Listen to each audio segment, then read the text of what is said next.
بسم اللہ الرحمن الرحیم۔ السلام علیکم ورحمۃ اللہ وبرکاتہ۔ میں خاندان کی تمام لڑکیوں سے زیادہ ہوشیار اور چالاک تھی۔ دیکھنے میں بہت پتلی تھی لیکن کام میں پھرتیلی تھی۔ سب رسومات، کھانے پکانے، گھرداری میں نمبر 1 تھی۔ میرے پاس ہر بات کا جواب موجود تھا۔ کس کو کس طرح ہینڈل کرنا ہے میں بخوبی جانتی تھی۔ میری حاضر جوابی کے سب بہت قائل تھے۔ امی ابو میری سلیقہ شاعری کے تانے میری بڑی بہن طاہرہ کو بھی دیا کرتے تھے کہ تم ڈنگر ہی رہنا اور تمہاری چھوٹی بہن دیکھو کتنی سمجھدار ہے۔ طاہرہ بس خاموشی سے ایک طرف کو سر جھکا کے بیٹھ جاتی تھی۔ میری عمر 18 سال بھی پوری نہ تھی جب زید کا رشتہ میرے لیے آ گیا اور امی مجھ سے پوچھنے لگی اور میں نے بخوشی ہاں کر دی۔ میرے ساتھ طاہرہ باجی کی بھی شادی ایک نارمل گھرانے میں طے ہو گئی اور یوں طاہرہ باجی 21 سال کی تھی اور میں 18 سال کی جب ہم اپنے پیا دیس سدھار گئی۔ میرا رشتہ اس شرط پہ ہوا تھا کہ میں اپنی ساس اور خاوند کا کام کیا کروں گی، کیونکہ جوائنٹ فیملی سسٹم تھا، لیکن دیورانی اور جیٹھانی الگ الگ اوپر والے پوشن میں تھی اور میرے خاوند امی کے ساتھ رہتے تھے، لہٰذا ساس میرے حصے میں آ گئی۔ سسر وفات پا چکے تھے اور 5 نندیں بیائی گئی تھیں۔ دیکھنے میں کافی معقول اور مناسب گھر تھا، لیکن آہستہ آہستہ حقیقت آشکار ہوئی۔ میری 5 نندیں اپنے بچوں کی فوجوں سمیت آئے دن گھر آئی بیٹھی رہتی تھیں اور شام کا کھانا کھا کے اپنے اپنے خاوند کے لیے سالن تک لے کر جاتی تھیں۔ شروع میں تو کافی برداشت کیا، لیکن جب صبر اور زبان نے ساتھ چھوڑ دیا تو میں نے کہنا شروع کر دیا کہ ایسا کرنا مناسب نہیں۔ میں اکیلی پکاتی ہوں اور مجھے 15 لوگوں کا کھانا روزانہ پکانا پڑتا ہے۔ لیکن خاوند صاحب الٹا مجھ پہ چڑھ دوڑے کہ تم کم ظرف ہو، گھٹیا طبیعت کی مالک ہو، کسی کو کھلا کے راضی نہیں، وہی روایتیں خرافات۔ میں اب اللہ کو رو رو کے دکھاؤں کہ اپنے ماں باپ کی اتنی لاڈلی اور یہاں ذلیل ہو رہی ہوں۔ بابا دل کے مریض تھے، لہٰذا انہیں بتا بھی نہیں سکتی تھی اور خاموش رہ نہیں سکتی تھی کیونکہ صحت بہت خراب ہوتی جا رہی تھی۔ خاوند صاحب کبھی ساتھ نہ دیتے، اماں جی کے رعب و احترام میں چپ رہتے اور ہمیشہ مجھ سے خفا رہتے۔ کبھی مجھے ہنس کر نہ بلاتے، ہمیشہ جلی کٹی سناتے۔ دیورانی جیٹھانی جلتی پہ تیل ڈالتی اور مزید لڑائی چلتی رہتی۔ طاہرہ باجی بیاہ کے پردیس چلی گئی۔ باجی جب پاکستان آتی مجھ سے ملنے آتی۔ میرے سسرال والے طاہرہ باجی کا سلیقہ بندی اور خاوند کی خدمت کو دیکھ کے ان کے قصیدے پڑھتے۔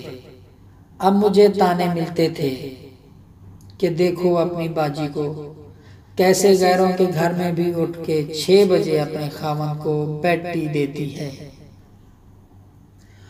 اور ایک تم ہو جسے ہوش نہیں ہوتا جلدی اٹھنے کا۔ اب میں سوچتی تھی شادی سے پہلے طاہرہ باجی کے دل پہ کیا گزرتی ہوگی جب اسے سکے والدین تانے دیتے تھے۔ اب مجھے باجی کی حالت سمجھ آتی تھی اور بہت دکھ ہوتا تھا۔ میرے خاوند کا کاروبار یکایک بہت کم ہو گیا تھا، جس کی وجہ سے وہ مزید چڑچڑے ہو گئے اور مجھے بلانا تک چھوڑ گئے۔ ان کی لاپرواہی اور کام کی زیادتی کے باعث میں کافی بیمار رہنے لگی۔ اکثر چکر آ جاتے اور بے ہوش ہو جاتی۔ بیماری کی وجہ سے سوکھ کے کانٹا ہو گئی۔ ایک دن حسب معمول میں کچن میں کھانا بنا رہی تھی اور نند کے بچوں کو سکول تیار کر کے بھیج رہی تھی، جب میری اماں اچانک میرے گھر ملنے آ گئی۔ میں خوشی سے اماں کے گلے لگ گئی، لیکن اماں نے حیرانگی سے پوچھا، تمہیں اتنا تیز بخار ہے اور تم کچن میں ہو؟ میں بس کچھ بول نہ سکی اور آنکھوں سے آنسو گر گئے۔ اماں نے میرا بازو پکڑا اور میری ساس سے خوب لڑائی کی۔ میری نندیں بھی سنتی رہیں۔ اماں مجھے اپنے ساتھ لاہور لے آئیں اور مجھے فوراً ICU میں داخل کروایا۔ ٹائیفائڈ بگڑنے کی وجہ سے بخار دماغ کو چڑھ گیا تھا اور دماغ کی نسیں پھٹنے کا اندیشہ تھا۔ ڈاکٹرز نے جواب دے چکے تھے۔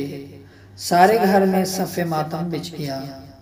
بڑی باجی بھی پاکستان آ گئیں۔ باجی روزانہ نفل مان لیتی کہ یا اللہ میری بہن کو صحت عطا فرما۔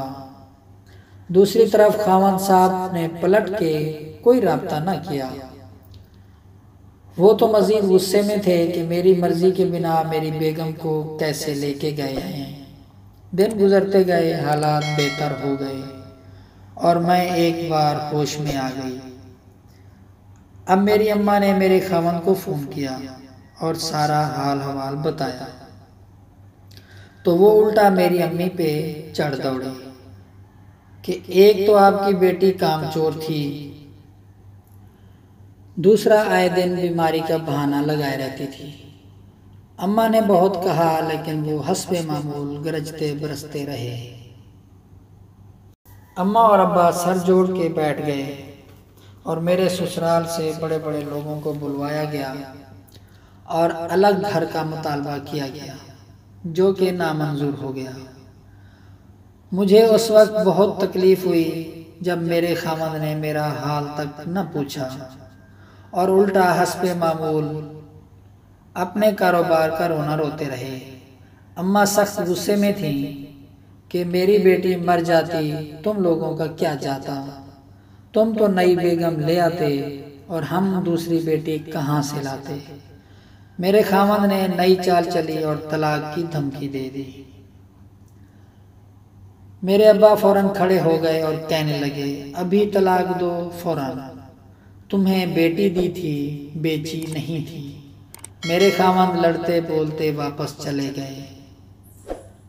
اب جیسے ہی میرے خاوند اپنے گھر پہنچے تو میری ساس اور نندیں کہنے لگیں، دفع کرو اس بیمارن کو، نہ کام کی نہ کاج کی، 24 گھنٹے بیمار، تم اسے طلاق دے دو اور ہم تمہارے لیے اس سے بھی اچھی اور خوبصورت بیوی لائیں گے۔ خاوند صاحب خود بتاتے ہیں کہ میرا دماغ یکا یک پھٹنے کو آ گیا کہ یہ سب لوگ چاہتے ہی نہیں کہ میرا گھر بسے، بس ان کو اپنے کام اور خدمتوں کی غرض ہے۔ میں بار بار اپنے جذبات کسی اور عورت سے منسلک نہیں کر سکتا، اور اگر دوسری شادی کر بھی لی تو ساری زندگی پچھتاوے کے جہنم میں جلتا رہوں گا۔ میری امی ابو طلاق کے کاغذات تیار کروانے لگ گئے۔ بڑی باجی امی ابو کو سمجھانے لگی مگر وہ کسی کی بھی بات ماننے کو تیار نہیں تھے۔ میرا رو رو کر برا حال تھا۔ آخر میرا جرم کیا تھا؟ اور بالآخر اللہ تعالیٰ کی کرنی ایسی ہوئی، 3 دن بعد میرے خاوند واپس آ گئے اور رو رو کے پاؤں پکڑ کے معافی مانگتے رہے کہ آئندہ ایسی غلطی کبھی نہیں ہوگی۔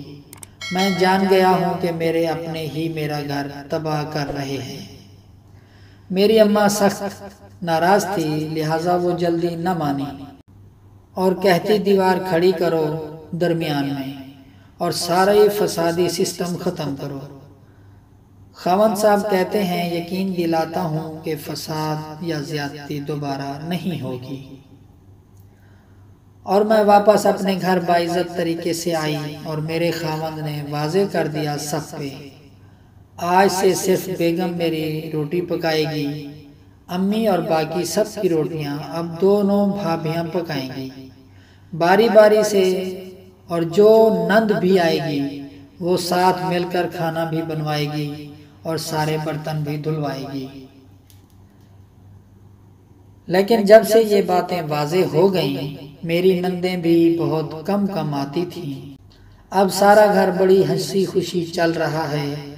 سچ کہتے ہیں، خاوند کا انصاف زندگی سنوار دیتا ہے اور اس کی ناانصافی زندگی تباہ کر دیتی ہے۔ دوستو، ویڈیو پسند آئی ہو تو لائک کریں، شیئر کریں اور کیو ایم ریاض اسلامک چینل کو سبسکرائب کریں۔ اللہ حافظ۔